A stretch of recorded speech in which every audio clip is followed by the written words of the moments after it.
My name is Sophia Whitfield. I'm 23 years old, from a quiet little town in Ohio.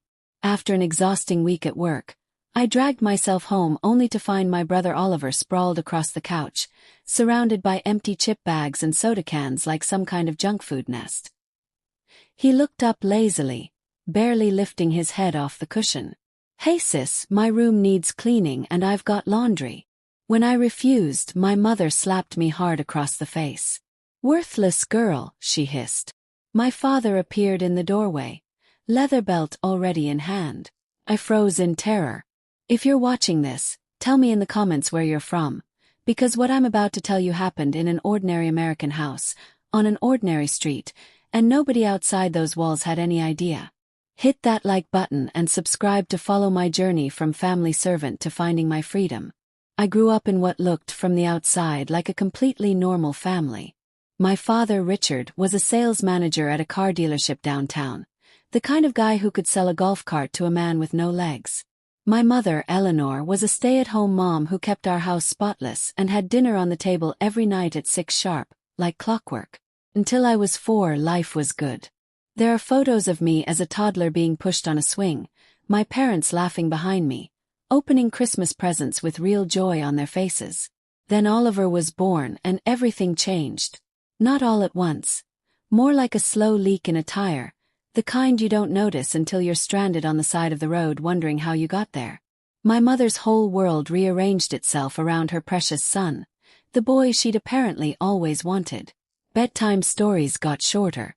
Weekend trips to the park with my dad quietly stopped happening. "We're busy with the baby," they'd say, and I told myself that was normal. By the time I was 7 and Oliver was 3, the difference in how we were treated was impossible to ignore. I had to keep my room tidy, help set the table, put my toys away. Reasonable chores, sure. But Oliver could leave his toy dinosaurs scattered across the living room like a prehistoric crime scene, and my mother would clean it up with a smile. "He's just a little boy," she'd coo, conveniently forgetting I'd been expected to do the same at his age. As we got older, the gap turned into a canyon. By 10, I was washing dishes, folding laundry, vacuuming the house like a tiny unpaid employee. Oliver, meanwhile, got to play video games and hang out with friends every day like he was on permanent summer vacation. When I asked why he never had to help, my mother looked at me like I'd suggested we sell the family dog. "Boys need their playtime," she explained. "Besides, you'll need these skills when you have your own family someday." Funny how nobody ever mentioned Oliver needing those same skills for his own future family. The unequal treatment went far beyond chores. On my 12th birthday, my mom baked a plain chocolate cake and invited 2 friends over. 2 months later, for Oliver's 8th birthday, they rented an entire laser tag arena, invited his whole class, and ordered a custom 3-tier cake shaped like a spaceship, complete with fondant astronauts. I stood in the corner watching him tear open present after present, feeling like part of the furniture. "That's different," my dad would say whenever I brought up the unfairness. "Oliver's our only son. We want him to have opportunities we never had." High school only sharpened the divide. I earned straight A's and joined the debate team, winning trophies that gathered dust on my dresser because nobody bothered to look at them. When Oliver made the junior varsity basketball team as a freshman, mostly I suspect because he was tall and the coach was desperate, my parents showed up to every single game, cheering from the stands like he'd just been drafted to the NBA. They framed his team photo and hung it in the living room, front and center, right where guests would see it. My debate trophy stayed in a box. College was the real battleground. Despite excellent grades and strong test scores, my parents made it painfully clear there wasn't money for my education. "We need to save for Oliver's college," my dad said, flipping through my financial aid forms like they were junk mail. "Boys need good degrees to support a family. You'll probably just get married anyway." I managed to land a partial scholarship to a state university 2 hours away. For 4 years, I balanced classes with 2 part-time jobs, the campus bookstore and a coffee shop that smelled permanently of burnt espresso. I graduated with a business degree and $20,000 in student debt. Meanwhile, my parents had started a college fund for Oliver the day he was born. After graduation, I moved back home temporarily, planning to save for 6 months before getting my own place. Rent in our area was brutal for an entry-level salary, especially with loans hanging over my head. I landed a job at a local financial firm, working 9 to 5 later during tax season much later. It was there I met Charlotte, a coworker who became my closest confidant. Unlike my family, Charlotte actually noticed when something was wrong. "That's not normal, Sophia," she told me over lunch one day, after I mentioned I'd stayed up until midnight doing Oliver's laundry because he had a basketball game the next morning. "It's just how our family works," I said. But her words planted a seed. A small, stubborn seed of doubt that would eventually grow roots I couldn't ignore. Then things got worse. Oliver dropped out of college during his sophomore year. A full ride our parents were paying for, complete with a nice off-campus apartment. He claimed college wasn't for him, and that he needed time to find his path, which apparently meant finding the nearest couch. My parents welcomed him home like a war hero. "Everyone's journey is different," my mother said soothingly, already preparing his favorite pot roast to celebrate his triumphant return to unemployment. I couldn't help wondering if they'd have been quite so understanding if I'd been the one who quit. 6 months into living at home, with Oliver now permanently installed on the couch, my dream of saving enough to move out drifted further and further away. And the dynamics in our house were about to get a whole lot worse. With Oliver back, our household reorganized itself around him. Not adjusted, reorganized, like planets rearranging their orbits around a particularly lazy sun. My mother became his personal chef, housekeeper, and hype squad rolled into one exhausted woman. My dad became his ATM and personal chauffeur, never once questioning why Oliver needed cash for networking events that were suspiciously always parties, or rides to see friends when he was too lazy to drive the car sitting in our own driveway. The division of labor became crystal clear. Mom cooked and cleaned, Dad paid the bills, Oliver existed, and I picked up whatever slack was left.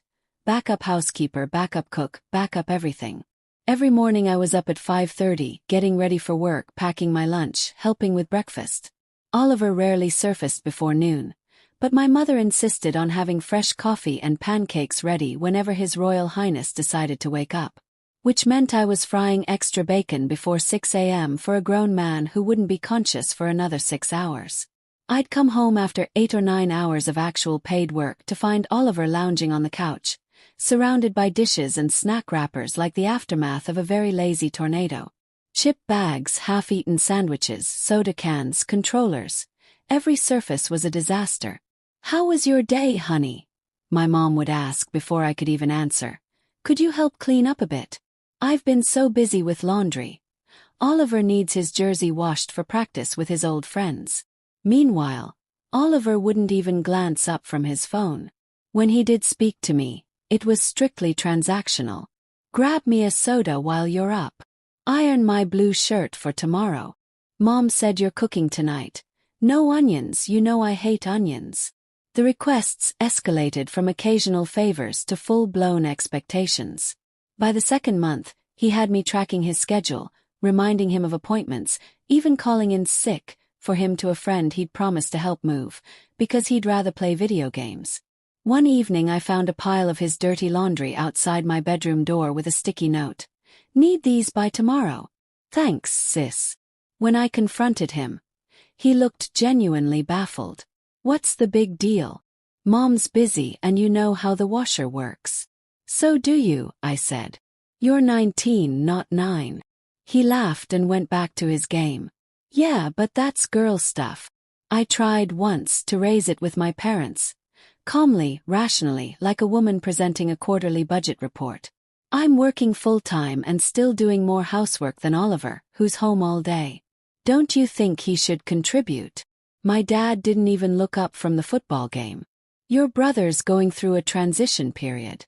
He needs support, not criticism." My mother was blunter. "Don't be ungrateful, Sophia. We put a roof over your head and food on your plate. The least you can do is help out instead of complaining." It became painfully clear.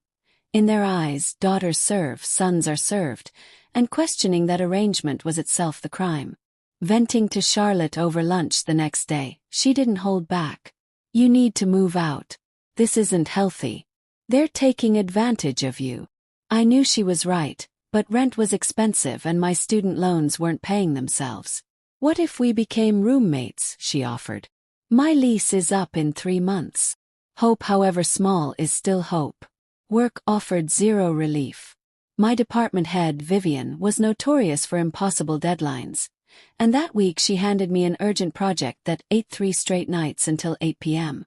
When I finally dragged myself home on night 3, dreaming only of a hot shower and my pillow, I found the house transformed into a frat house. Oliver had invited his basketball buddies over. Pizza boxes, beer cans, chips everywhere, music blasting, strange guys playing video games and shouting at the TV like it owed them money. Oliver spotted me and waved lazily. "Hey, perfect timing, we're out of dip, and these guys are staying a bit longer." "Where are Mom and Dad?" I asked, staring at the chaos. "Aunt Linda's for dinner." "Back late." He tossed me his wallet. $20 in there. "Store on the corner's still open." Something in me snapped, but I was too exhausted for war. I dropped his wallet on the counter, walked to my room and locked the door. The next morning I left before anyone woke up, leaving the disaster untouched. I later learned my mother spent her entire Saturday morning cleaning it up, and never once asked Oliver to help. By evening, the house was spotless and nobody mentioned it. Invisible when they didn't need me, indispensable when they did. And the worst, though I didn't know it yet, was still coming. It was a Friday night, nearly 3 months after Oliver's grand return, when I got home at 9 p.m. after another brutal day helping Vivian prep for a big client meeting. Several unfamiliar cars lined the curb. Music and laughter spilled from the house before I even reached the door. Another party. I briefly considered a hotel room, but my bank account vetoed that idea instantly. Inside, the living room had become a dance floor, coffee table shoved against the wall, buried under pizza boxes and red cups. 15+ people, mostly Oliver's old teammates and their girlfriends. I dodged elbows and spilled drinks, trying to reach my room, when Oliver intercepted me, cup in hand, eyes glassy. Sophia, perfect timing. The guys are starving. Can you whip up those jalapeno nachos from last week?" I stared at him. "Are you serious right now? I just worked a 12-hour day. Come on, 20 minutes tops." The guys loved them. "No, Oliver. I'm going to bed. You want nachos, make them yourself." His face hardened as I pushed past him. "What's your problem? It's not like you have plans." I spun around, fatigue turning into fury. "My problem is I'm not your personal chef. I'm your sister, and I've had a long day at my actual job, the thing you should be looking for instead of throwing parties every weekend." Several of his friends had gone quiet, watching. Embarrassed, Oliver muttered something and turned away. I thought that was the end of it. It wasn't. Just past midnight, pounding on my door jolted me from 2 hours of sleep. "Alexandra, Sophia, open this door right now." My father's voice, followed by more pounding. I opened it to find both parents in the hallway. My father flushed with anger, my mother arms crossed. "Your brother told us what happened," Dad said. "How dare you embarrass him in front of his friends?" I explained. The overtime, the party, the exhaustion, being blamed for refusing to cater a party I never agreed to host. "This is his home too," my father said. "In this family we support each other." "Support?" I laughed, disbelieving. When was the last time Oliver supported me? When was the last time either of you asked about my job, my day, anything about my life? My mother's voice dropped to something venomous. "He's the king in this house. You should be cleaning his toilet and grateful for the privilege. Know your place, Sophia." The words hit like a slap before the actual slap even came. My father pointed a finger at my face. "Tomorrow, you apologize to your brother. This disrespect stops now." "And if I don't?" I asked before I could stop myself. "Then you can find somewhere else to live." They left, slamming my door. I sat on my bed, arms wrapped around myself, crying silently while I could still hear Oliver's party bass thumping through the wall, laughter continuing without a single care in the world. That night something inside me broke, and something else, quietly, was born. I made myself a promise. I would never again be anyone's servant. Not even family. Especially not family. Saturday morning brought pale light and no sleep. I stayed in bed instead of helping with the usual French toast ritual. Around 9:30, Oliver pounded on my door demanding breakfast. Silence was my answer. He stomped off, and minutes later my father's voice thundered through the wood. I opened the door to find all three of them there. "What is wrong with you?" my father demanded. "I'm not making breakfast," I said. "I'm not feeling well." "Don't lie to me, this is about last night." "I worked 60 hours this week," I said, voice shaking but holding. "I came home to strangers and was asked to cook for them at 10 p.m. I think I'm entitled to sleep in." "We had an agreement," my father snapped. "You live here rent-free, you help around the house. Oliver lives here rent-free too. What does he contribute?" My mother shoved forward. "That's enough. He's going through a difficult period." "So am I burst out. "I'm working full-time, paying off loans, trying to save for my own place, and somehow I've become the family maid." "You ungrateful." My mother's hand flew up and cracked across my face before I even saw it coming. I staggered back, hand to my stinging cheek, too shocked to speak. She'd never hit me before. Never. "Either you show proper respect to this family, especially your brother, or you get out. Feed your brother or get out, worthless girl." From the corner of my eye, I saw Oliver smirking, arms crossed, clearly enjoying the show. "Alexandra, this behavior stops now," my father said, using the wrong name entirely, which somehow made it worse. "Go make breakfast, then clean up last night's mess." I didn't move. "Now." "No," I whispered. "What did you just say?" I said no. I'm not making breakfast. I'm not cleaning up his mess. I'm not his servant. My father's face contorted. He unbuckled his belt and slid it free. Fear shot through me like ice water. He hadn't used it since I was 13 and missed curfew by 20 minutes. "You need to be taught respect." "Richard." My mother started, but there was no real protest in it, just surprise at how far things had gone. I backed against my dresser, tried to dart past him, but he grabbed my arm and yanked me back. The belt cracked across my upper arm, then my back. I collapsed, curling into a protective ball, sobbing, while through my tears I saw Oliver watching from the doorway with an expression that was somehow worse than shock, satisfaction. When my father finally stopped, breathing hard, he said, "When you're ready to apologize and fulfill your responsibilities, you can come downstairs," and left. I stayed on the floor a long time before crawling to my bed and texting Charlotte with shaking hands. "Can I come over? Emergency." Her reply was instant.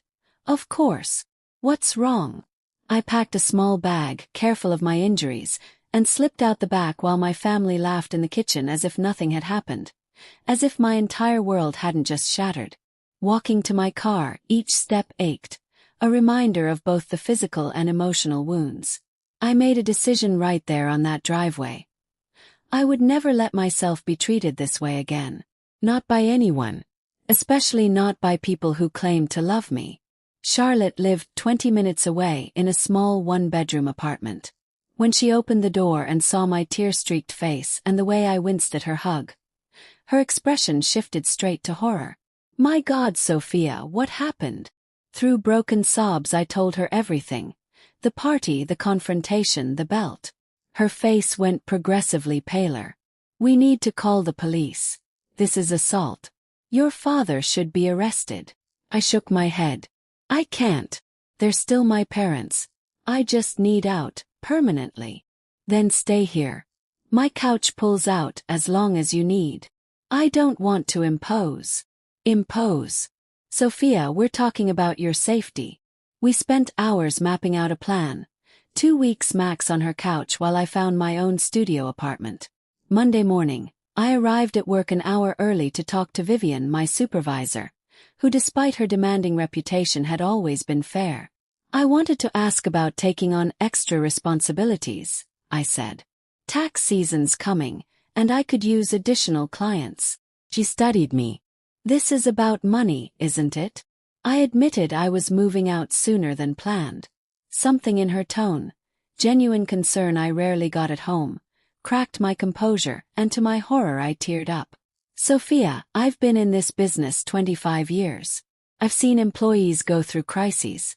Whatever's happening, it stays in this room." I gave her an abbreviated, professional version of events.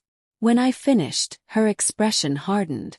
"What you've described is unacceptable. No one deserves that, especially not from family." She arranged extra hours with a colleague named Marcus in bookkeeping, 15 to 20 more hours a week if I wanted them. "I want them," I said immediately. "I need this."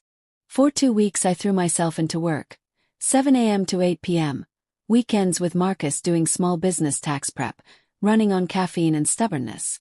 Charlotte helped me apartment hunt in the evenings, and after touring 7 places, we found a tiny studio in an older building. Barely room for a bed and a small table, a kitchen you could touch both walls of at once, but clean, secure and mine. The landlord, a wonderfully grumpy older man named Mr. Grayson, wanted first and last month's rent plus a deposit, and I was $500 short even with the extra work. Charlotte loaned me the difference. "Pay me back when you can. This matters." I hadn't been back to my parents' house since the beating. My phone filled with missed calls and texts, my mother alternating between anger and tearful pleading, my father leaving voicemails about discussing my attitude. Oliver sent exactly one text. "Mom and Dad are freaking out. Just apologize and come home already." None of them asked if I was okay or where I was staying. Their concern began and ended with restoring the old order. One unexpected ally emerged. Our next-door neighbor of 15 years, Mrs. Hartley, a sharp-eyed retired schoolteacher who called me out of the blue. "I saw you leave that Saturday morning with a bag, looking upset." There was shouting before that. "I've been worried." She'd watched my family for years, she said, and the way they treated me compared to Oliver isn't right. Having an outside witness finally say what I'd felt for years nearly undid me. She became my unlikely co-conspirator, texting me whenever my family left the house so Charlotte and I could sneak in and collect my remaining things. Clothes, documents, a few pieces of furniture from my late grandmother. As we loaded the last box, Mrs. Hartley handed me a small wrapped gift. A ceramic mug reading she believed she could, so she did. "I've watched you grow up," she said, eyes misty. "You've always been strong, even when they couldn't see it. Now be strong for yourself." With my apartment secured, one thing remained. Facing my family directly, not for their sake, but for my own closure. I chose Sunday dinner, deliberately, knowing the whole family would be seated for the traditional roast. Charlotte drove me and waited outside. 30 minutes, she said. "Then I'm coming in, and calling the police if I hear anything that sounds wrong." I let myself in with my key for the last time. 3 pairs of eyes turned to me at the dining table. My mother's face a mix of relief and exhaustion, my father's immediately darkening, Oliver frozen mid-bite. "You've finally come to your senses," my mother said. "Where have you been?" my father demanded. "I'm not staying," I said, voice steadier than I expected. "I came to tell you I'm moving out permanently. I've signed a lease. This isn't a negotiation." My mother stood so fast her chair scraped the floor. "Don't be ridiculous. You're being impulsive over a little disagreement. Dad beat me with a belt. You called me worthless. That's not a disagreement, Mom. That's abuse." The word landed like a dropped plate. "Don't be dramatic," my father scoffed, not meeting my eyes. "I disciplined you the way my father disciplined me. That's not abuse. I'm 23, Dad. An adult. You don't discipline adults. You assaulted me." Oliver finally spoke, dismissive as ever. "You're overreacting. So you had to do a few chores." "A few chores." I laughed, bitter. "I worked full-time and still cooked, cleaned, and did your laundry while you played video games all day. That's not how siblings treat each other." It's not my fault you chose to do those things, he shot back. I didn't choose. I was expected to, demanded to, beaten when I refused. I turned to my parents. You built this. You taught him he deserves to be served. And you taught me my only value was serving others. My father's face went crimson. That's enough. I won't stand here and be accused in my own home. You don't have to, I said. I'm leaving. I just wanted you to know why. I pulled up my sleeve, showing the fading yellow-green bruises still visible on my arm. My mother gasped, hand flying to her mouth. Oliver looked away. If you ever touch me again, I told my father, I go straight to the police with photographs of these bruises and press charges. Understood. Are you threatening me? He demanded, uncertainty cracking through his anger for the first time. I'm setting a boundary, I said. Something I should have done years ago. My mother grabbed my arm as I turned to leave. Please. We're your family. We love you. I gently removed her hand. If this is love, Mom, I'm better off without it. You'll come crawling back, Oliver called, tight with anger. You can't make it on your own. Paused at the door. I've been making it on my own for years, Oliver. The only difference now is I won't be carrying you too. I walked out and closed the door for the last time. Charlotte was waiting, engine running, and one look told her everything. You okay? I will be. We drove to my new apartment in comfortable silence.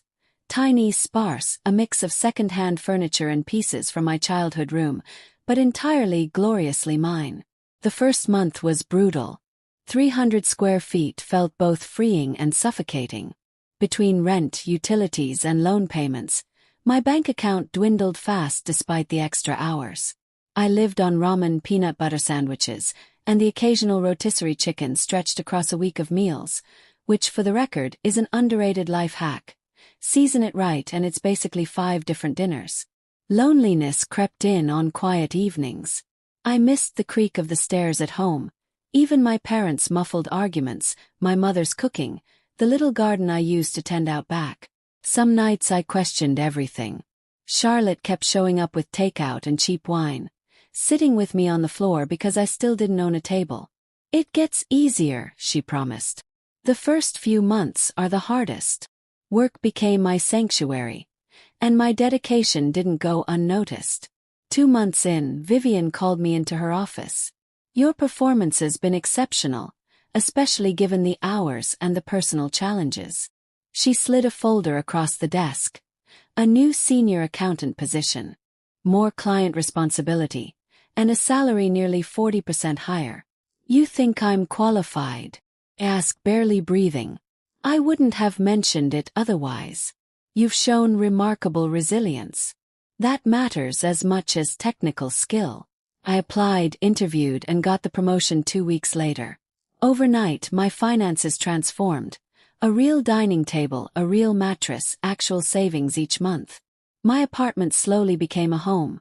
Art on the walls, plants that somehow didn't die under my care, throw pillows in colors nobody else got to veto. Choosing my own wall color without anyone's approval felt genuinely revolutionary. There's a lesson buried in there for anyone reading this. Financial independence isn't just about the money. It's about who gets a vote in your life. The answer should always be you. 3 months after I moved out, Mrs. Hartley's updates revealed Oliver was struggling without me. My mother, apparently, had finally drawn a line of her own, refusing to keep doing his laundry, telling him it was time he learned to take care of himself. I like to imagine the exact moment she snapped. I hope there was a dramatic sock-related incident. Oliver himself texted, "This sucks. Mom won't do my laundry anymore. Are you really not coming back?" I thought about it before answering. I'm not coming back, Oliver. But if you want to learn the washing machine, I'll teach you sometime. He didn't reply, not then.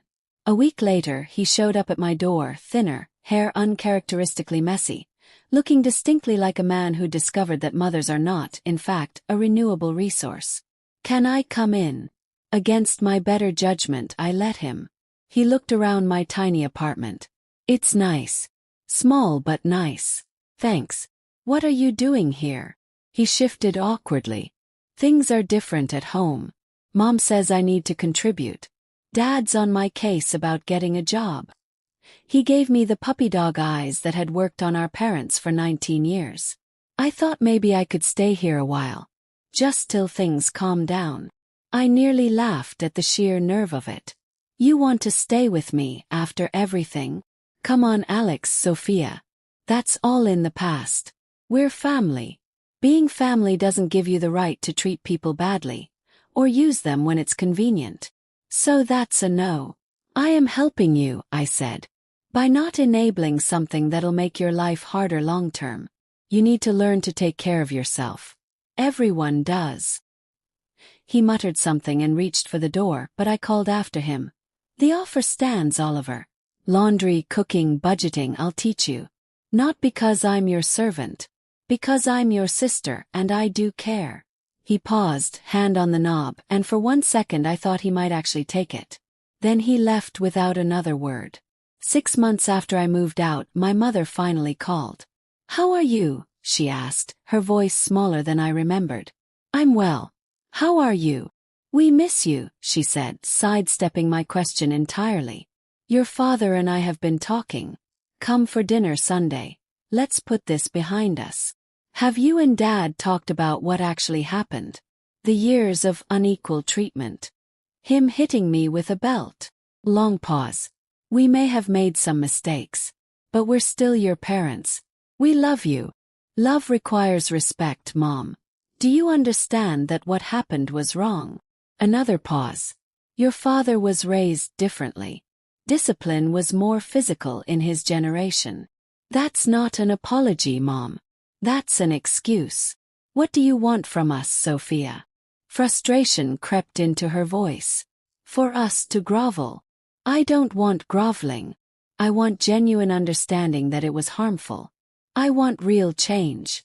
Well, she offered almost triumphantly. Oliver's doing his own laundry now. And helping with dishes sometimes. It wasn't nearly enough, but it was something. Tiny imperfect step. I'm not ready for Sunday dinner, I said. But maybe coffee. Just you and me. Neutral ground.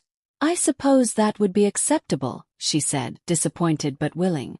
Over the following months, I rebuilt a relationship with my family on carefully maintained boundaries. Coffee that eventually became occasional lunches with my mother, distant but civil run-ins with my father, and Oliver slowly and reluctantly, taking me up on my offer to learn actual adult skills. He still can't tell colors from whites, but nobody's perfect, and at least the whites are no longer pink. They remained my family, complicated history and all, but they no longer had the power to define my worth or dictate my choices. I'd taken that power back for myself. At work, my career kept climbing. Vivian became a mentor as much as a boss. I made new friends, joined a hiking group, started dating occasionally, and let my world widen far past the narrow lane it had been confined to for so long. 1 year after moving out, I sat on my small balcony with a glass of wine, watching the sunset over a neighborhood that was entirely, unmistakably mine. The journey hadn't been easy.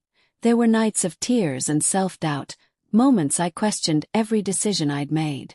The wounds from years of unequal treatment, culminating in physical abuse, didn't heal overnight. Some days they still ache a little. But I learned things that changed the shape of my life for good. That love should never require diminishing yourself. That setting boundaries isn't selfish, it's necessary. That being family gives no one the right to treat you as less than human. And most importantly, that my worth was never determined by how well I served others, only by how honestly I lived my own life. If you're watching this and something in my story sounds familiar, please know. You are not alone. Family dynamics can be complicated and painful, but you deserve respect and safety, full stop. Have you ever had to set a hard boundary with family? Tell me about it in the comments. And if this story helped you even a little, like it, subscribe, and share it with someone who might need to hear it today. Thank you for listening to my journey. And remember, sometimes the family you choose is more important than the family you were born into.